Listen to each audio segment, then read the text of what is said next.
Hello everyone, ఎలా ఉన్నారండి? నేనైతే చాలా బాగున్నాను. ఈరోజు మీకోసం అని చెప్పేసి న్యూ రెసిపీతో వచ్చాను.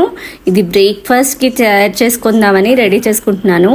పాస్తా చూస్తున్నారు కదా, ఇది పిల్లలకి చాలా ఇష్టమైన రెసిపీ అండ్ పిల్లలు బాగా ఇష్టంగా తినే రెసిపీ అండి. పెద్దవాళ్ళకి కూడా చాలా బాగుంటుందండి. టేస్ట్ చేయండి ఒకసారి, మీకు బాగా నచ్చుతుంది. సో ఇప్పుడు నేను పాస్తాని తీసుకున్నాను ఒక బౌల్.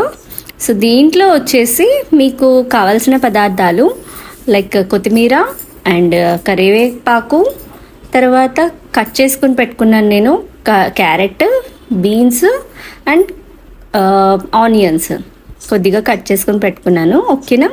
సో చూస్తున్నారు కదా, ఇవన్నీ ఇలా నేను కట్ చేసుకొని పెట్టుకున్నాను ముందుగా. ఇప్పుడు నేను ప్యాన్ పెట్టుకుంటున్నాను. అంటే దీంట్లో ఏంటంటే వాటర్ పోసుకుంటున్నాను, ఒక గ్లాస్ వాటర్ పోసుకుంటున్నాను.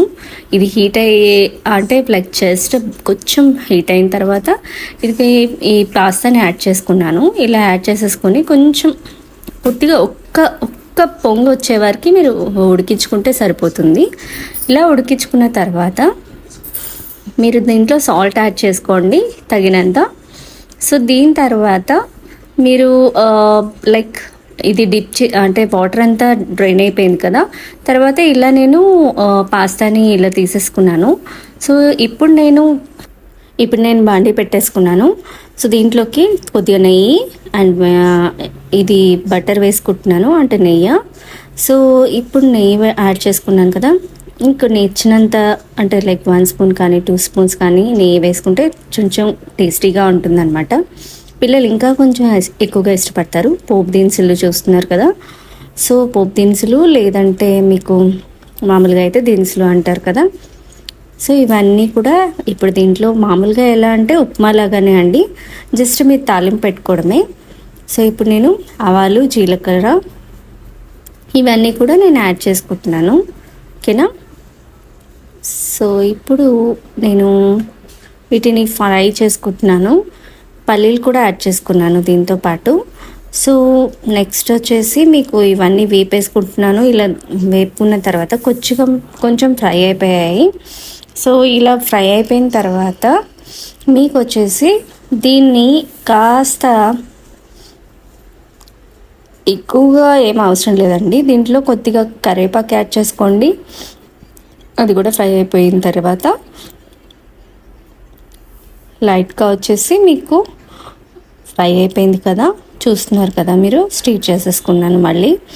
సో దీంట్లో మళ్ళీ వచ్చేసి మీకు నెక్స్ట్ వచ్చేసి సో ఇలా వేగిపోయాయి. ఇప్పుడు దీంట్లో ఉల్లిపాయలు యాడ్ చేస్తున్నాను.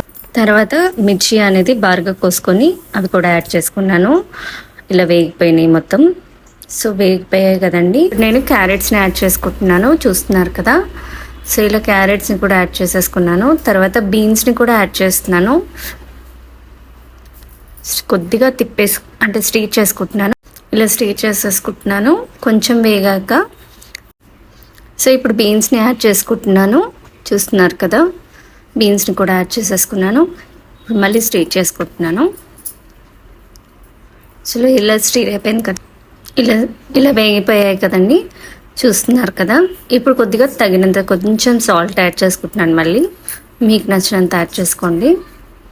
సో టేస్ట్కి తగ్గట్టు బాగుంటుందన్నమాట. మళ్ళీ ఇది స్టీర్ చేసుకుంటున్నాను. అయిపోయింది కదా. ఇప్పుడు ఇలా పాస్తాని యాడ్ చేసేసుకున్నాను. సో ఉడికించిన పాస్తాని యాడ్ చేసుకున్నాను కదా. సో ఇప్పుడు కొద్దిగా గార్నిష్ కోసం కొత్తిమీరని యాడ్ చేశాను, అంటే కొరియాండర్.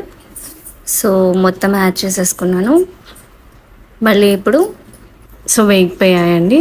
ఇప్పుడు ready to serve. So ready అయిపోయింది పాస్తా అనేది. సో ఇలా మీరు గనక ఎప్పుడన్నా మీకు ఫ్రీ టైంలో కానివ్వండి, లేకపోతే ఈవినింగ్ స్నాక్లకు కానివ్వండి, మార్నింగ్ బ్రేక్ఫాస్ట్లకు కానివ్వండి, ఇలా ఎలా అయినా కూడా మీరు తీసుకోవచ్చు. థ్యాంక్స్ ఫర్ వాచింగ్ అండి. Bye bye.